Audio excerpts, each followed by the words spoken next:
Let's be real. A lot of people in the finance space loves a victory lap. You'll see plenty of people with the claims of here are my winners, here's how much I made last month, or here's what I got right. And it's always wrapped up nicely with a neat investment chart that went 45 degrees to the right. But you rarely see the other side of finance shown with the same energy. The times when your analysis didn't get you much results, or when the thesis actually didn't develop the way you expected. And if I'm being honest here, I think most of us actually fall into this trap sometimes, myself included, and it's a human nature. So we remember the highlight reel and we quietly move on from the parts that feel uncomfortable to revisit. And here's the thing, when you publicly document your thinking in real time on a public platform like YouTube, you don't really get to rewrite your story later. So instead of relying on memory, we can actually go back, look at what we said at that time, see what happened after, and then ask a simple question. What can we take away from that episode and how do we do better going forward? And that's basically the spirit of today's video.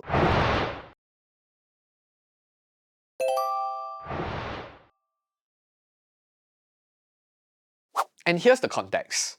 In 2025 alone, we published roughly 50 long-form videos on this YouTube channel from Piranha Profits. So some were beginner guides, others were roundtable discussions with our investing and trading mentors. And a smaller portion of them were stock-specific investment videos. And out of those 50, only 7 of them fits the definition of a stock analysis video for today's exercise.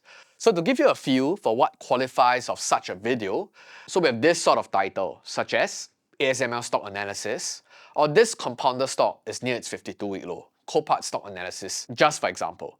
And yes, there were plenty of moments where we talked about stocks as a group or in a segment like the Magnificent 7 stocks, which are your big tech companies, which they tend to come out a lot across the year because the community had strong interest in them. But we're not really counting those today because they were some sort of a context or a shorter discussion inside a broader video. So what we're going to do next is pretty straightforward.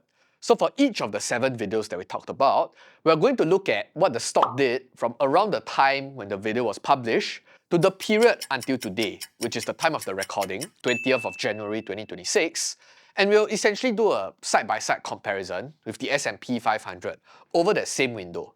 So there's no hindsight bias, but just a very simple scoreboard to see how we have done and excelled.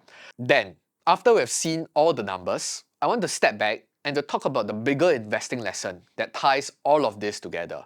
And on that side note, if you're thinking about building long-term wealth, the real edge isn't really necessarily the next hot stock, but instead a framework that helps you stay rational when the market gets extremely noisy. And that's why we're hosting Outlook 2026 online edition, where you can join Adam Khoo live and he'll walk you through what he's thinking about in 2026. So it's completely free, spots are limited, and it's happening real soon. So the link is in the description below, so you can reserve your spot today. So for the big picture overview, I put everything out into a spreadsheet, and it's sorted by the date, the stock we focused on in each video, our historical stance at that time based on our own internal assessment and research, and the stock price change from that point until today. And the benchmark that we've used over the course of this comparison is the SPY, which tracks the S&P 500. And in that same period, how did the benchmark index do? So the idea here is relatively simple. What happened to each name after the video is launched, and how does that compare to what the broad-based market did over that same stretch? And to make it easier to kind of digest the table, we also added a pretty simple color code. So bright green means that over that window, the stock's performance came right well above the benchmark. Bright red means that it's moved sharply in the opposite direction. So the S&P is probably up over that same period, but the stock fell meaningfully. And light green actually means that the stock was still up in absolute terms, but it lagged behind the SPY. And you'll also notice a few rows actually shaded in grey. And those are the cases where our stance at that point in time was pretty neutral. So we covered those names in a stock analysis video more as a discussion rather than taking a view or a specific stance. And it so happens that those stocks themselves were also largely flat over that same time period. And just a quick note, the time frame here is really relatively short in the context of long-term investing. And on this channel, we've always focused on the long game rather than getting distracted by near-term fluctuations. So this look back isn't meant to suggest that a few months of price action actually proves anything.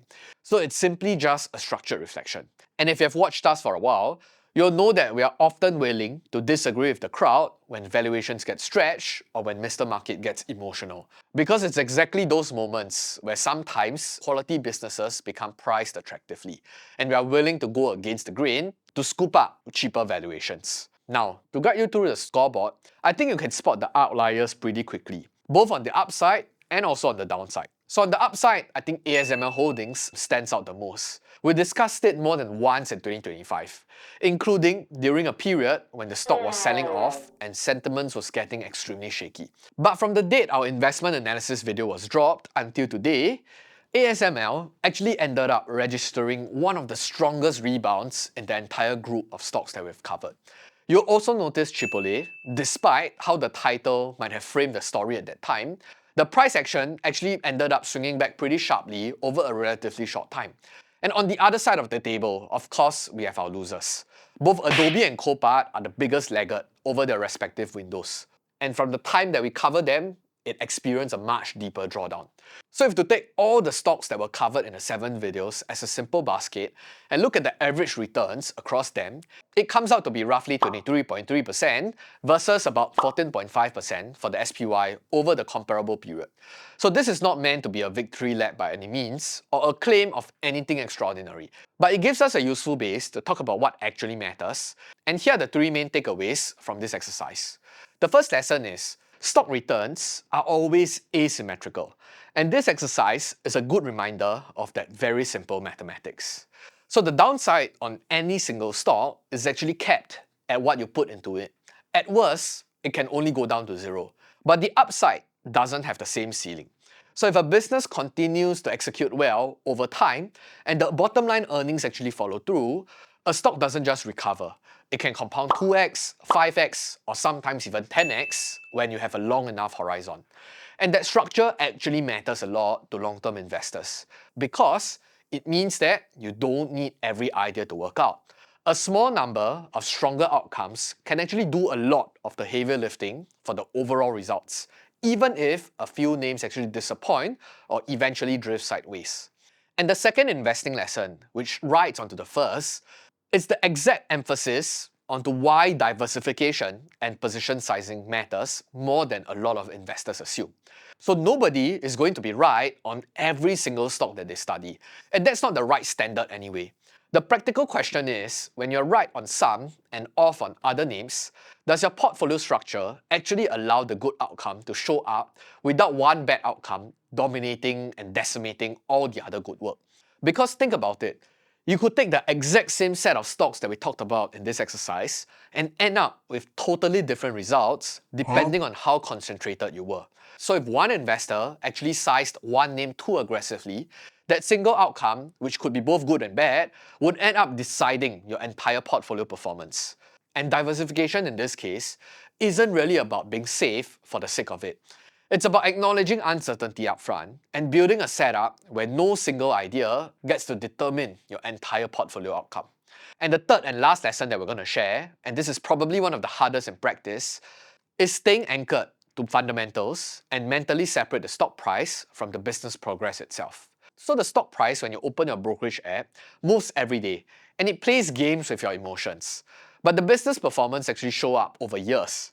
And in this set of stocks, both ASML and AAA went through sharp drawdowns at points when sentiment was heavy and pessimism was extremely loud.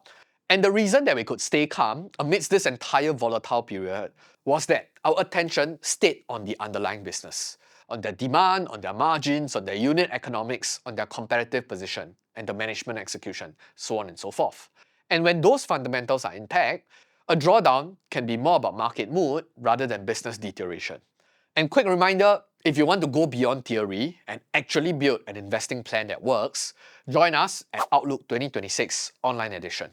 So Adam Khoo will be live revealing the opportunities that he's currently watching and the rules that he follows to avoid rookie mistakes, especially when markets are at its extremes. So the event is free, online, and spots are limited. Register with the link below and I'll see you at Outlook. And this is CK from Piranha Profit signing off. Till next time, keep winning.